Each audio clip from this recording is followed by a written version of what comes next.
Ministry of Sex. You heard that right. Russia wants such a ministry to fix its falling birth rate. It has an aging population, low birth rates and rising mortality. So the Kremlin wants people to have more babies and have them fast. And they've floated some brilliant ideas to make it happen. A new ministry is only the beginning. They want couples to turn off the internet and lights by 10 p.m. and get to work. They want to pay a pension to mothers who stay at home and not go to office. They want to cover hotel expenses for your wedding night and pay bills for your first date. Now, first dates are scary enough without the government involved, but Russia wants to do all of this and more because President Vladimir Putin has high expectations. He wants women to have 8 children or more. That's going to take some work from couples and apparently the Kremlin, which has passed a new bill this week banning child-free lifestyles.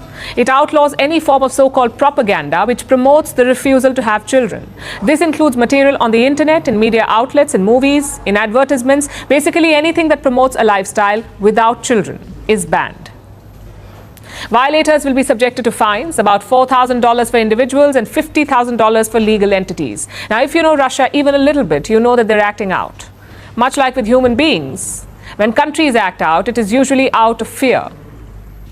And Russia is very scared.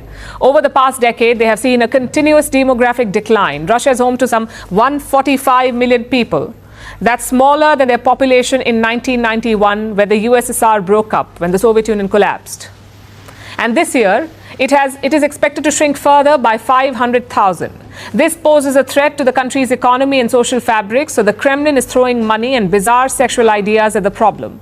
It also reflects broader demographic trends the world over. Our planet is slowly but surely walking towards a baby bust, a global population crash. Fertility rate, or the number of births per woman, is falling across most countries. In 2017, the global fertility rate stood at 2.5.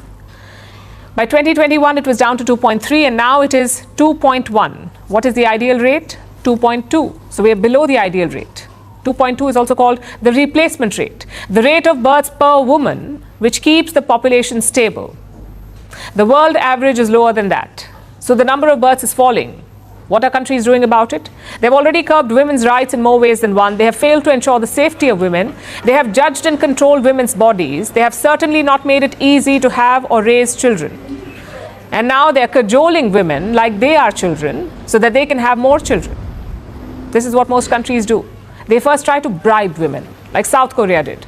It has the lowest fertility rate in the world at 0.72. Since the year 2006, South Korea has spent more than $270 billion. Last year, Japan pledged $74 billion and Taiwan has spent more than $3 billion. Most of this money is for payments or tax benefits to new mothers. But the cold hard cash has not delivered. So governments try step 2, sweet talk. Singapore, for instance, has among the lowest fertility rates in the world. This is the year of the dragon. So during the Lunar New Year, they urge people to add, and I'm quoting, little dragons to their family. In other words, have children and have them this year. That was the message. It is a crass message quoted in honey. But often even that doesn't work. Then leaders resort to what they do best. They call women names, like villainizing what they call childless cat ladies in the US, or making strange demands, like in Japan, where they want women who don't have children to remove their uterus at 30. Meanwhile, France wants compulsory fertility testing for women aged 25. Bizarre is a small word to describe what is happening here. This borders on dystopian. Governments are so used to having a say over women's bodies, they don't want to accept that in certain things, nature plays a role. And do you know the worst part? None of these tactics work. Decades of research proves this.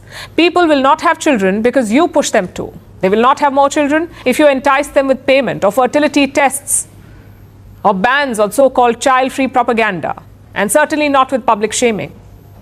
So what should governments do? Well, create conducive environments, implement policies that help mothers, provide better housing, generous maternity leave, cheaper childcare, and more jobs, so people can build the lives they want while also having children.